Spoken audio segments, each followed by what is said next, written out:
midgets, and everything in between. What do you guys have coming up this Saturday night?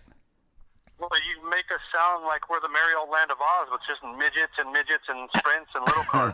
We got big cars out here, too. We got modifieds and sport mods, but this weekend we've got 410s going to be out here this weekend. So we got the fastest cars that we're going to have all season out here.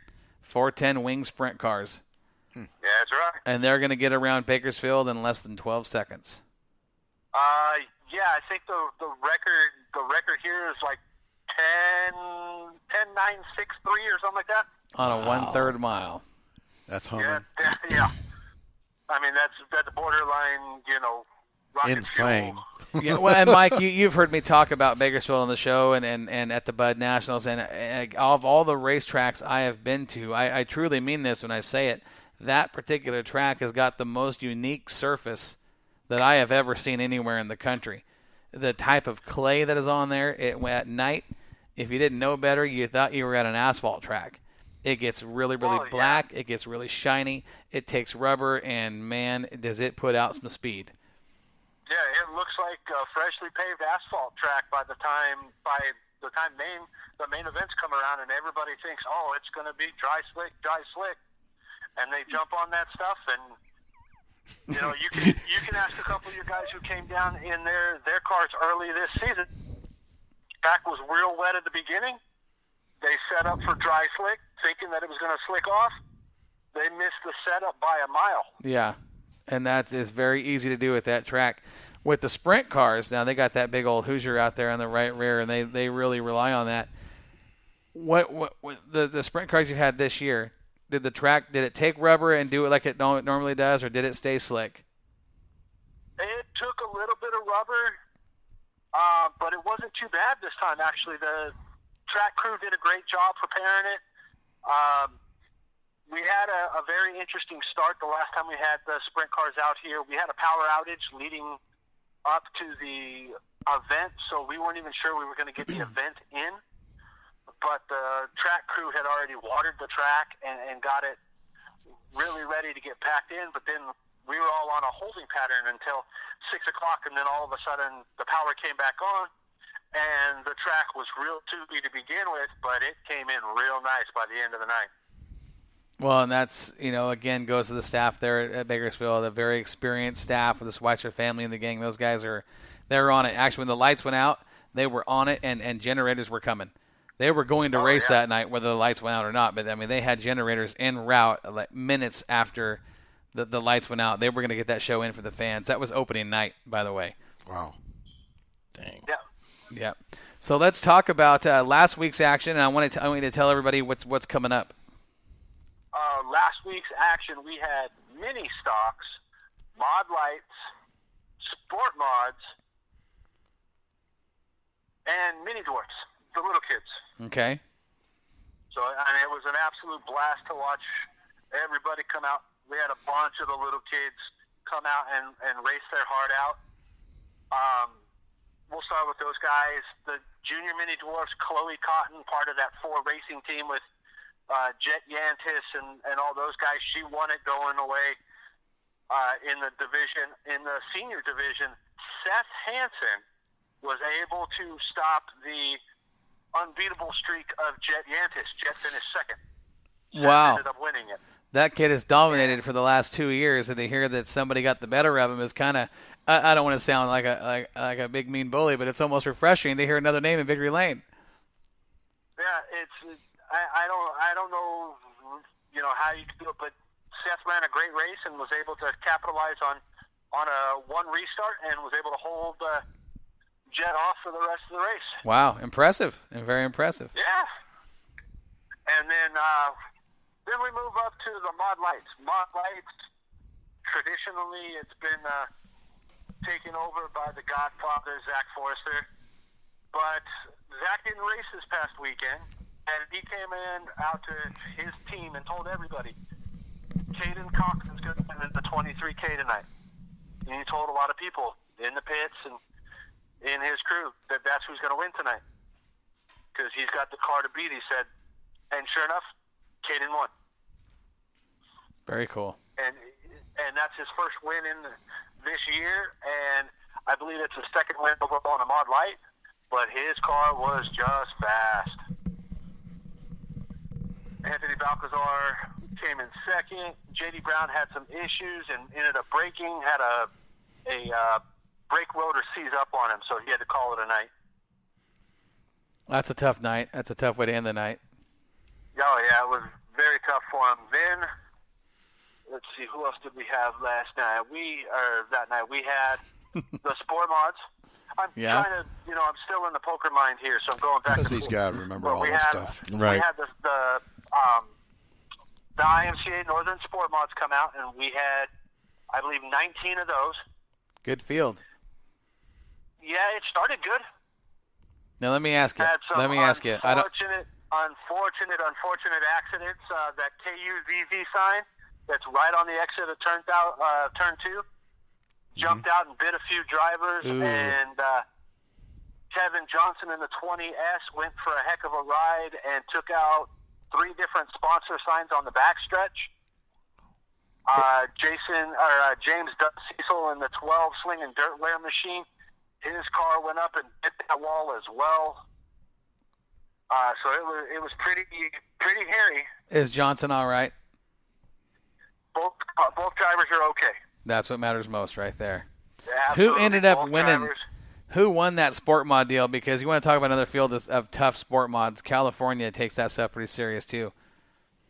Yeah, the Northern Sport Mods down here is the growing class. Really, I mean, there's absolutely very few people that will try to to go to modifieds. They want to get into sport mods because it's growing. And the winner last Saturday was Gary Dutton in the 16 machine. Okay. He used to run the G6 machine.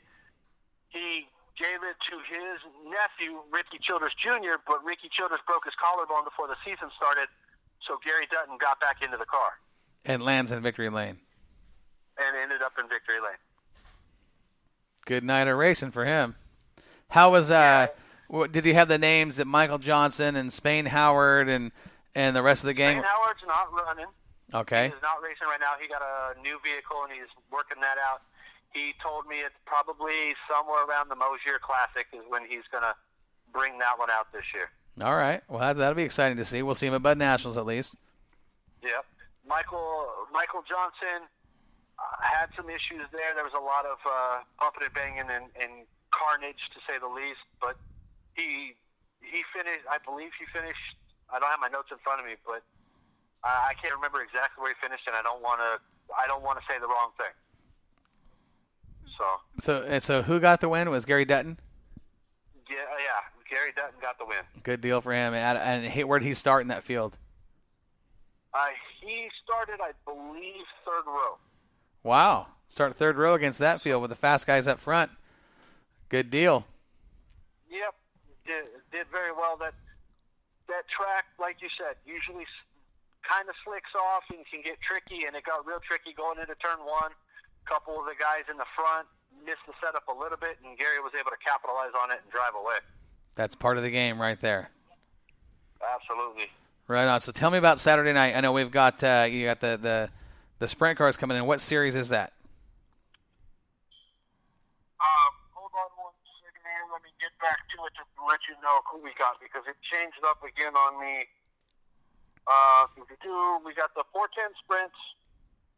We've got Coca-Cola mini stocks.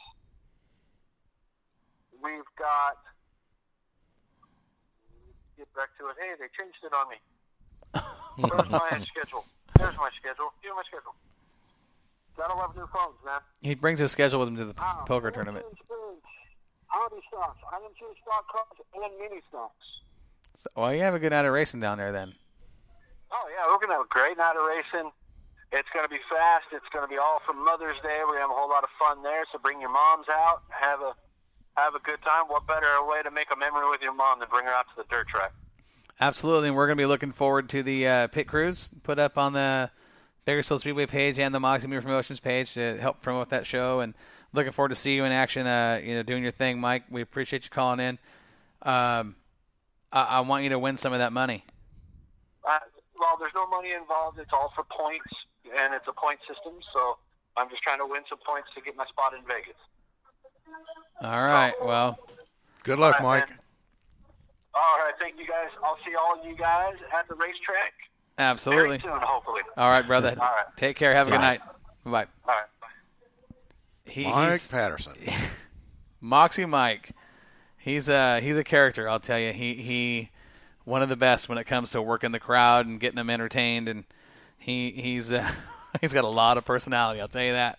It's a lot of fun always talking with him and working with him down there at that show, and hopefully we'll get him up here one of his off weekends to work with us at Southern Oregon Speedway. I know he's talked about coming up this year, and hopefully we'll get to Chewy's a little earlier this year. You'll Salty's love that. too, and they got two Salty's gigs and down Chewy's. there. Yeah. Now we ate at Salty's.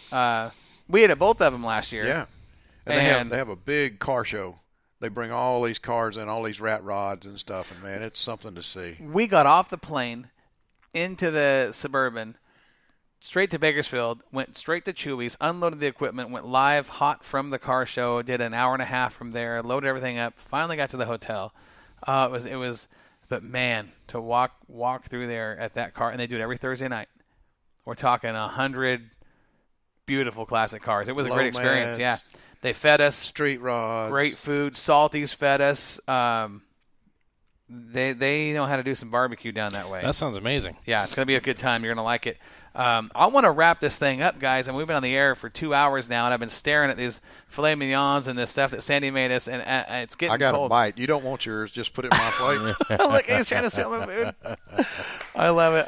We're going to get off the air, guys. We want to say thanks for listening to West Coast Wide Open. This is the first of many episodes this year, and we're looking forward to a great season. Gary, anything you want to end with? I'm just looking forward to a great season. He's not a man of many words. No, not really. But when he has something to say, he means what he says. Ed? I'm looking forward to a really great season. I know you are, because you've got some great equipment in your hands now. I was pumped up the first show, and then once I got Moxie C, that's what I call her, Moxie C. I got Moxie C in the air, got her wrung out there, and I was really happy with the performance. And I just want to let the fans know that your safety is in my heart the whole time. He won't fly it. He'll fly it up the walkway, but not over the fans. That's right. I'll fly her up the walkway if you see it. And I'm going to tell the fans right now, we're going to do a bunch of in-your-face hello fan time. So if there's a spot, I mean, besides in-your-face racing, we're going to have in-your-face fan time. We're going to run down that fence. And if you see Moxie C out there, stand up, wave, holler, and scream. She can't hear you. Thank God. She can't hear you. But we will somehow find out a way to get some of that voice. We'll get the audio on there. Yeah, we'll do betcha. it. We got. But some I had technology. a good time last Saturday. Oh, great time! Thanks Love the crowd. everybody. Love the drivers and the teams and the fans and the sponsors. Mike McCann and his crew. Don Martin. A great group of people to work with, and very exciting season ahead of us. And we're looking forward to making the big long haul down 3.5 hours south to us every Saturday. It's going to be a good time. Once again, guys, thanks for listening to West Coast Wide Open. We do appreciate all of you guys, and we'll see you Saturday night at the races.